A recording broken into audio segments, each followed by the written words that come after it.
Hello everyone, I welcome you all to this lesson. Today I am going to discuss a poem and the name of the poem is The Heart of the Tree, which is written by Cuyler Bunnar. In this poem, I will discuss line by line explanation, word meanings, literary devices, theme and moral of the poem. So here I begin. First of all, I will discuss the title of the poem, The Heart of the Tree, which means a nation's growth from sea to sea. Stir in his heart who plants a tree. The poet equates planting trees to displaying your love and respect for your society and humanity. It serves a human being's civic responsibilities and duty towards environment, as it is a noble act to plant a tree because the tree provides various benefits to the environment. The title of the poem is very apt and suggestive. The tree is the main focus in the poem, and the poet refers to the heart of the tree. What kind of heart is it? It is generous, loving, and magnanimous. It shows no description based on color or creed. It blesses all alike, all who take care of it, as well as even those who neglect it. Whenever a tree is planted, it turns the earth into a heaven, and the poet rightly says, the shaft of beauty towering high, he plants a home to heaven and I. Now, I will tell you something about the poet Cuyler Bunnar. He was an American poet. He was born on 3rd August 1855 in Oswego, which is in New York, US, and died on 11th May 1896. He was a poet, novelist, and editor whose verse and fiction depicts the scenes and people of New York City.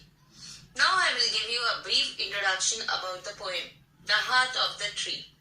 This is a fine piece of poetry with a simple theme and simple structure. The poem was published in the year 1912. Planting a tree is always a great work for the mankind, but the poet has found out new ways to look at the plants and plantations. In this poem, the poet glorifies the act further and shows how a tree helped life on earth and says that it has a direct connection to the nation's growth. The poet comments on the advantages of planting a tree. The poem opens with a rhetorical question asking the reader, what does the planting of a tree signify? The poet emphasizes that when a tree is planted, the sun and sky share their bounty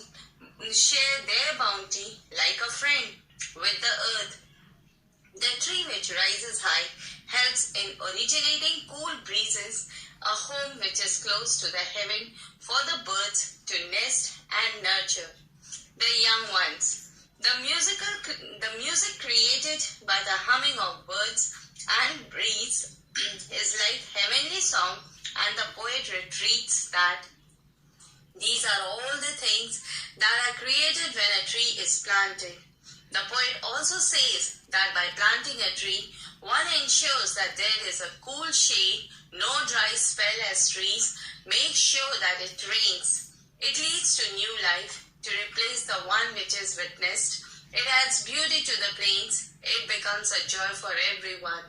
When the sapling grows, the poet talks about the cycle of life that is very evident in the growth of a tree, which germinates in the soil, grows and flourishes, and then dies, decays, and returns to the soil to support the new saplings. The poet refers the sapling as a thing that infuses life into the earth just like a heart. Whenever a tree is planted, it will sprout into a beaming life and will create new life. Thus, the person who plants the trees in it is a symbol of growth, of regeneration, and this shows his love for the family, for his society and nations. He who plants a tree believes in the growth of mankind, his neighbor, his nation. The man who plants a tree is likened to a man who plants a heart that pumps life. He thinks that planting a tree is like planting a new nation and will bring peace and harmony to the earth. In the present scenario, afforestation is extremely important and encourages persons who plant trees. Now, let us start with the first stanza of the poem. And the lines are, what does he plant? Who plants a tree? He plants a friend of the sun and sky. He plants the flag of breezes free, the shaft of beauty towering high. He plants a home to heaven and I, for song and mother croon of bird. In hushed and happy twilight heard, in terrible heaven, in treble of heaven's harmony, these things he plants who plants a tree. Now the word meaning. The word shaft means the trunk of a tree, anai means nearby, croon means a soft tune, hushed means quiet, terrible means a high-pitched sound. Now the explanation of the first stanza. In the very beginning of the poem, the poet poses a question to the readers, asking, why do we plant a tree? And then goes on to answer his own questions. The poet says that the tree is a friend of the sun and sky because it shares their benefits like a friend and helps to create cool breeze to lessen the heat of the sun and the glare of the sky. With the help of sunlight, trees carry out the process of photosynthesis and maintain balance in the ecosystem. They share a special bond. It purifies the atmosphere by taking carbon dioxide and releasing oxygen. The poet in the lines, he plants the flag of breezes free, the shaft of beauty towering high, means that just as the man plants a flag that flies freely in the mild breeze, just as the leafy branches of the tree to a flag and the stem to the beautiful shaft that is the pole of the flag that stands tall and firm. The line, shaft of beauty towering high, means the small sapling grows into a tall and high arrow-like tree which stands stately in beauty. The line, he plants a home to the heaven and I, means in the tree that rises towards the sky, the birds build their nest on the high branches which seem close to heaven. In the next line, the poet says that the trees are the homes of the number of sweet singing birds. Tree provides birds a spot to sit and sing their melodious songs. It seems that the tree have made a home for the birds that's closer to the heaven. Thus, closer to the heaven. Thus, now the line, the terrible heaven harmony, means the sound of the breeze rustling the leaves, the croning of the birds to the young ones, and the sound of the creatures to the twilight, all mingle together and create music that seem like combination of simultaneous sounded musical notes, which provides a divine effect. According to the poet, when one plants a tree, the things created are a friend, beauty, and music. Towards the end of the poem, the poet refers to the longing of the heart of one who plants a tree, and this longing refers to the growth of the country. Thus,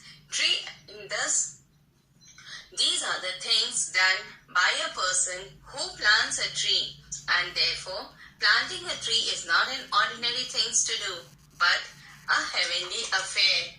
Now the literary device used in this stanza are, number 1, the rhyming scheme, means the last word in each line is giving a musical effect. This stanza follows the rhyming scheme of A, B, A, B, B, C, C, A, A. And the words from the stanza are tree, sky, free, high, nigh, bird, heard, harmony, and tree. The second literary device used is refrain. It is a phrase or a verse or a group repeated at the interval throughout the poem. In this stanza, the refrain is the line, what does he plant who plants a tree? When the poet asks a question at the beginning of each stanza. Number 3 is personification. Personification is a figure of speech in which an inanimate object or the abstract ideas are are endowed with the qualities of human beings. And the line in this stanza is, he plants a friend of the sun and the sky, where the tree is personified as a friend of the sun and sky. Number 4 is metaphor. Metaphor is a figure of speech in which a similarity between two different things is implied, but not directly stated. In this stanza, the branches of a tree are compared to the flag. For instance, he plants the flag of breezes free, and the shaft of beauty towering high. Means the stem is compared to the beautiful shaft standing high. Number 5 is alliteration. It is a close repetition of consonant sounds, usually at the beginning of the words. And the line in this stanza is, in hushed and happy twilight heard. Next is metonymy. Metonymy is a figure of speech in which one word or phrase is substituted by something that is closely associated with it. In this stanza, the line, he plants a home to heaven and I. Heaven represents the sky, and treble of heaven's harmony, where treble of high pitch of a female voice is used to mean the song or simply the sound of the birds makes. Number 7 is transferred epithet or hyperlage. It is a figure of speech in which an adjective qualifies a noun and not the person or thing it is originally describing. For instance, in hushed and happy twilight heard. Here the adjective happy qualifies twilight, though it means people's happiness. Twilight is not happy, the people are happy, but still twilight is qualified by happy. Number 8 is euphemism. Refers to the polite, indirect expression that replace words and phrases considered harsh and impolite. And the poet uses euphemism in the first stanza, like home to heaven and I, towering high, and treble of heaven's harmony. Now, let us move towards the second stanza. And the lines are, what does he plant who plants a tree? He plants cool shade and tender rain, and seed and bud of the days to be, and years that fade and flush again. He plants the glory of the plain. He plants the forest heritage, the harvest of coming age, the joy that unborn eyes shall see. These things he plants who plant a tree. Now the word meaning. The phrase days to be is a reference to the days which will follow, and the line, and year that fade and flush again, refers to the cycle of the life which is never ending. Things bloom and then fade, only to be born again, to again bloom and fade and wither and die. The term forest heritage means the new sapling planted will grow into a big tree which will be a part of the forest, and thus the legacy of the forest will continue. The line, harvest of a coming age means the future will see the tree in all its glory as the towering tree with a thick trunk which can be put to various uses by the future generations. The poet is here talking about the transition from a tender youth to adulthood, which is also a reference to the tree growing from a sapling into a tree. And the unborn eyes means the future generations who are still unborn in the future and will find pleasure in the sight of the tree, which would have grown big in height by that time. Now the explanation of the second stanza. The poet repeats the same question and suggests more reasons to plant trees. The tree he plants provides us with cool shade and helps in bringing gentle rain. They help in maintaining the balance of nature. Trees are very important in bringing rainfall as it provides us relief from the unbearable heat of the sun. A tree will produce seeds and bud in future. Years will pass silently, but the tree will remain there through its seeds producing new trees. The line, He plants the glory of the plain. He plants the forest heritage. Means that the trees are the main elements that make a plain area green and beautiful. So the poet describes trees as the glory of the plain. Moreover, today a single tree may turn into a forest someday. But so by planting a tree, now the man plants a forest heritage, that is the valuable property. The line, the harvest of a coming age, the joy that unborn eyes shall see, these things he plants who plants a tree, means that the poet mentions that planting a tree today would give fruits in coming days. Our next generations would be delighted seeing so much vegetation and reap its benefits. So all the credit goes to the man who plants a tree. The stresses on the importance of planting a tree for making this earth a better living place for future generations. Thus, the person who plants a tree is indeed great. Now, the literary devices used in this stanza are: number 1, the rhyming scheme. This stanza follows the rhyming scheme of ABA, BB, CC, AA. And the words in the stanza are tree, rain, be, again, plain, heritage, age, sea, and tree. The second literary device is refrain. In this stanza, the refrain in the line is: what does he plant when he plants a tree? When the poet asks the question at the beginning of the stanza. Number 3 is metonymy. Metonymy is a figure of speech in which one word or phrase is substituted for something that is closely associated with it. In this stanza, the phrase cool shade, tender rain are all metonymy for tree. Circumlocution. Circumlocution is something which is referred to in roundabout way, using different words rather than stating it directly. In this stanza, the example of circumlocution are the words days to be and unborn eyes. Number 5 is the synecdoche. It is a figure of speech where words or phrases substituted for another one, closely associated with it. The line, the joy that unborn eyes shall see. Eyes here means the child or a part of the body, representing that whole. Thus it is called a synecdoche, a class of metonymy. Now let us move towards the third and the last stanza of the poem. What does he plant? Who plants a tree?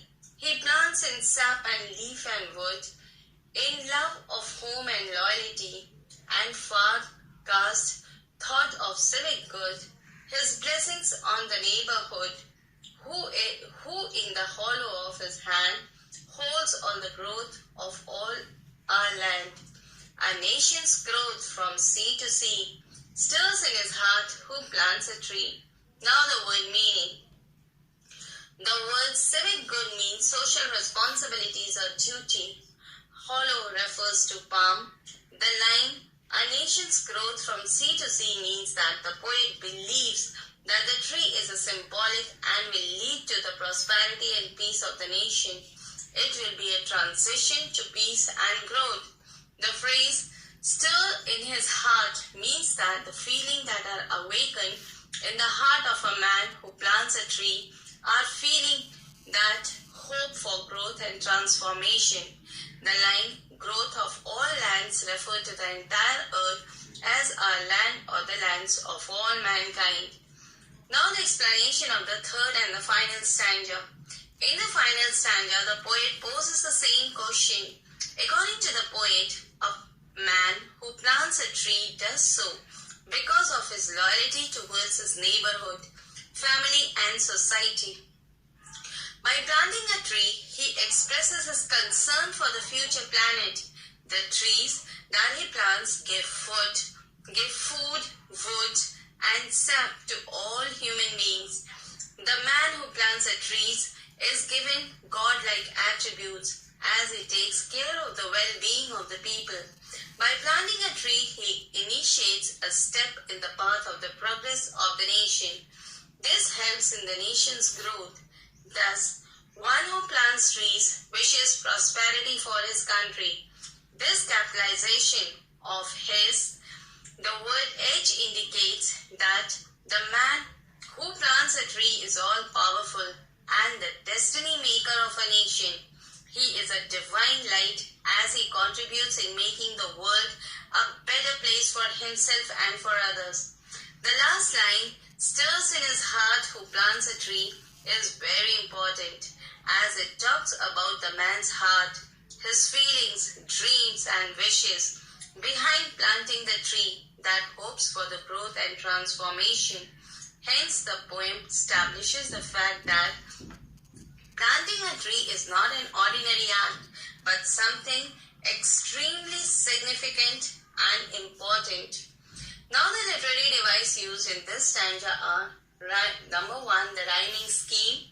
This stanza follows the rhyming scheme of ABA, BB, CC, AA. And the words in the stanza are tree, wood, loyalty, good, hood, hand, land, sea and tree. Metonymy. Metonymy is a figure of speech in which one word or phrase is substituted by something that is closely associated with it. In this stanza, sap and leaf and wood are all metonymy for tree. Number 3 is the polysyndrome. It is a figure of speech used for a close repetition for conjunction. For instance, he plants in sap and leaf and wood. Number 4 is the repetition. Repetition is used to show how a person should feel after he or she plants a tree.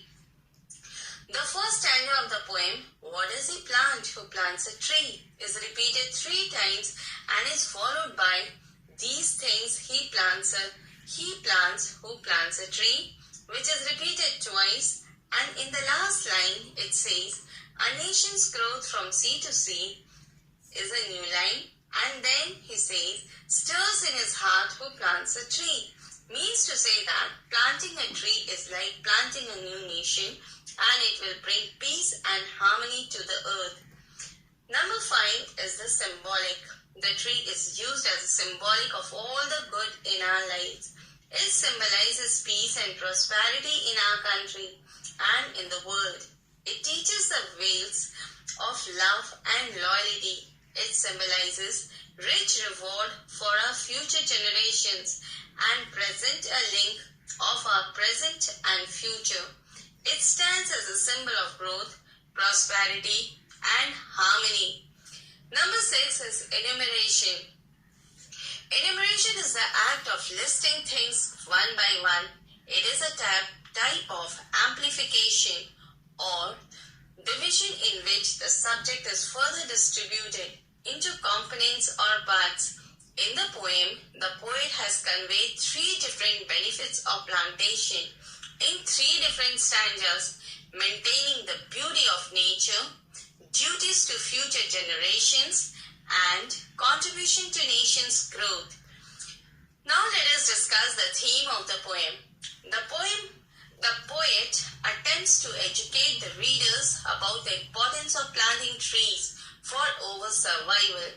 This poem glorifies the act of planting trees and equates the man who does so with godlike attributes. Trees not only serve to beautify the nature, but also provides a home for the birds and offer us cool shade. The main themes of the poem are, number 1, the usefulness of the trees. This is the prominent theme of the poem as the poet describes how a tree helps in keeping this earth habitable, the general benefit that a man brings to the others by planting trees are, number 1, energy. Trees are useful to beat the scorching heat of the sun and to transform the light of the sun to glucose through the process of photosynthesis. All the energy of life on earth comes through this way. Number 2 is the natural beauty. Trees are crucial for the beautification of earth with their high shafts and flag-like leafy green branches. Number 3 is shade and rain. Trees gives us cool shade and tender rain, thus indirectly helping in agriculture and keeping the earth green. Number 4 is wood. Trees have always played critical roles in the nation's growth, as it helps us by giving woods for fuel and making furnitures and instruments, houses, vehicles, ships, etc. Number 5 is oxygen. Trees gives oxygen and keeps us safe from pollution. Without trees, life on earth would not have been possible. Next is the responsibility for future generations. In this entire second stanza, the lines "and seed and birth of days to be, the harvest of the coming age and the joy of the unborn eyes shall see" refers to our responsibility to make this world a better living for our future generations. Number 3 is the duties to follow men and nation. The lines that convey the theme of the responsibility to our fellow men are "in love of home and loyalty, and for cast thought of civic good, his blessings on the neighborhood." A nation's growth from sea to sea refers to how a man can perform his duties towards the nation and his neighborhood by planting trees. Number 4 is the ecological benefits. Trees make the home for the birds and other animals and insects, helping to keep the ecosystem rolling. Number 5 is the social benefit. A man performs his duty towards society by planting a tree. He directly or indirectly helps so many people in many ways to live a better life on earth. Plantation is a symbolic act of goodness which alone can generate many other acts of goodness, so the attitude of the entire society would change to a positive and helpful one. It leads to the nation's growth in the long term. Such is the greatness in planting a tree. Number 6 is exponential growth. Can be seen all because of one kind and civic duty followed by him who plants a tree. Now children, at last I'll tell you about the moral of the poem. The poet gives the message that we must plant new trees to ensure a harmonious and stable way of living for us and for the generations to come. The moral of the poem: the heart of the tree is the benefits which we derive by planting trees. One who plants trees plants many things, that is, beauty, peace, shade, harmony, and good values. The tree plantation is no longer a hobby or luxury, but it is indeed a necessity for our survival. So with these lines, I conclude the poem. Hope this lesson would be beneficial for you in your study. Thank you for watching this video.